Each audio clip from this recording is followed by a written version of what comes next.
کیا جادو سے بچنے کے لیے صرف ان آیتوں کو بطور وظائف پڑھنا ضروری ہے یا محض کوئی قرآن پڑھنے کی بھی عادت بنا لے تو وہ خود بخود ان چیزوں سے محفوظ رہے گا؟ اس حوالے سے آپ کیا ارشاد فرماتے ہیں؟ ماشاءاللہ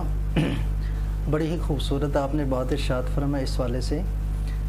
کہ دیکھیے قرآن کریم جب سب سے بڑا وظیفہ ہمارے پاس موجود ہے، سبحان اللہ، تو یہ نہیں کہ کوئی مخصوص آیات ہی ہم پڑھیں تو یا صورتیں ہی پڑھیں تو اس کا فائدہ ہوگا، بلکہ یہ ہے کہ قرآن کریم ایک حقیقت ہے، وہ یہ ہے کہ اگر کسی کے کلمے کی تاثیر ہو یا نہ ہو لیکن قرآن کریم کا ایک ایک کلمہ آج بھی اسی طرح سے اثر رکھتا ہے جس طرح 14 صدیاں پہلے قرآن کریم کا اثر تھا، آج بھی اسی طرح سے دلوں کو رونق اور سکون بخشتا ہے جس طرح نزول قرآن کے وقت قرآن کریم کی برکتیں تھیں۔ تو آج جو اصل میں ہم میں کمیاں ہیں ان کو دور کرنے کی ضرورت ہے، وہ یہ کہ ہم دیکھتے ہیں کہ ہمارا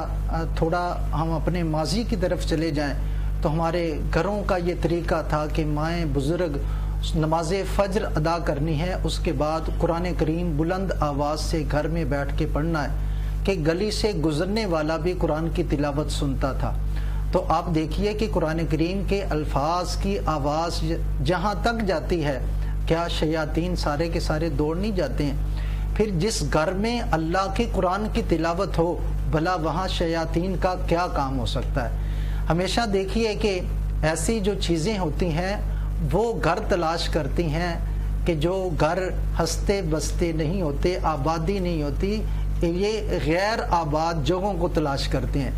تو اصل میں وہ گھر کہ جس میں قرآن کریم کی تلاوت نہیں ہوتی، جس گھر میں نماز نہیں پڑھی جاتی، ذکر الہی نہیں ہوتا، تو اصل میں وہ ویران گھر ہوتا ہے۔ تو اس واسطے یہ شیاطین اس گھر کو اپنا مسکن بنا لیتے ہیں۔ تو اس لیے چاہیے یہ کہ اگر ہم چند اس طرح سے معمولات اپنا لیں،